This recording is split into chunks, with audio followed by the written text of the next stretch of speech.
है। बहन जी ने प्रेस कॉन्फ्रेंस किया और बोला कि अकेले चुनाव लड़ेंगे और यहाँ तक बोले ब्राह्मण लीडर लोग योगी सरकार से नाराज हैं।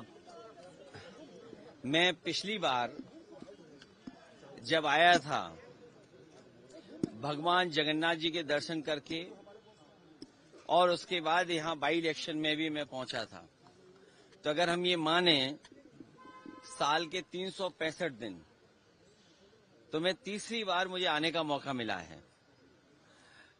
और उस समय जब बाई इलेक्शन था तो मैंने एक बात मंच के माध्यम से जनता के बीच में रखी थी कि हम पीडीए का पेड़ लगाने आए हैं और हमें उम्मीद है उड़ीसा की जनता, जो उनका पुराना समाजवादी आंदोलन रहा है, जिसमें नेताजी और यहाँ के बहुत बड़े नेता विजू पट्टनायक जी और तमाम समाजवादी विचार के लोग साथ आकर के एक बड़ी ताकत बने थे। हमारी कोशिश होगी कि पीडीए को हम लोग आगे बढ़ाएं, साथ ही साथ उड़ीसा हम लोग आते रहेंगे। बीजेपी से जो लड़ने वाले दल हैं, बीजेपी जब पूरे देश में एक्सपोज होगी तब दिल्ली से हटेगी। सर, बीजेपी की सरकार यहाँ नया आया, अभी रिसेंटली एक घटना बालेश्वर में हुआ जहाँ पे एक मुस्लिम युवक को मॉब लिंचिंग का आरोप लग रहा है। कल ही क्या घटना है? बीजेपी का जो एजेंडा है वो कम्युनल एजेंडा है, और बीजेपी जब जब कमजोर होती है और जब बीजेपी को लगता है कि विकास के माध्यम से, या जो उन्होंने अपने मैनिफेस्टो में जनता को सपने दिखाए थे, अगर वो सपने पूरे होते नहीं दिखाई देते हैं तो वो कम्युनल रास्ता अपनाते हैं। कहीं भी देखेंगे आप तो बीजेपी जब कमजोर होती है या जो उन्होंने मैनिफेस्टो में जनता को वादे पूरे करने की बात जो रखी होती है, अगर पूरा नहीं कर पाते हैं तो वो कम्युनल रास्ता अपनाते हैं। इसीलिए समाजवादी पार्टी डिवीजन की पॉलिटिक्स नहीं करना चाहती है, हम सबको जोड़ के राजनीति करना चाहते हैं।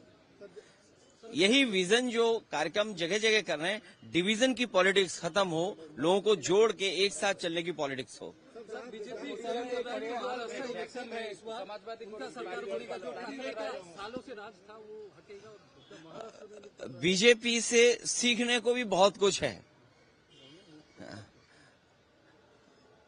वो पॉलिटिकल पार्टी नहीं है, वो पॉलिटिकली प्रोफेशनली रन करते हैं अपने आप को।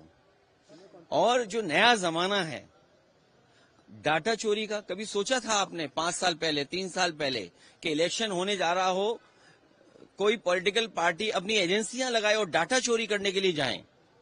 तो ये नए तरह की चीजें, प्रोफेशनल पॉलिटिक्स करती है बीजेपी। बीजेपी प्रोफेशनल गिनती करके, डेटा पे एक एक बिंदी बैठा करके तब फैसला लेते हैं। इसलिए जिसको हराना है बीजेपी को, उसको उसी तरीके से तैयारी करनी पड़ेगी। और बीजेपी का रिसोर्सेज की कोई कमी नहीं है। उड़ीसा उनके हाथ में, तो रिसोर्सेज की कहां कमी होगी?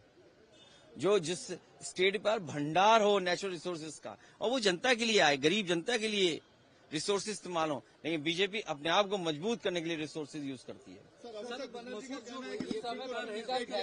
समाजवादी पार्टी को प्लानिंग कर रहा है 8 साल से उनको बॉलीवुड में काम नहीं मिला है, कम्युनल वजह से, मुस्लिम है इस वजह से। मैंने सुना नहीं उन्हें, लेकिन मुझे खुशी है इस बात की कि मैं ए आर रहमान का बहुत बड़ा फैन रहा हूं।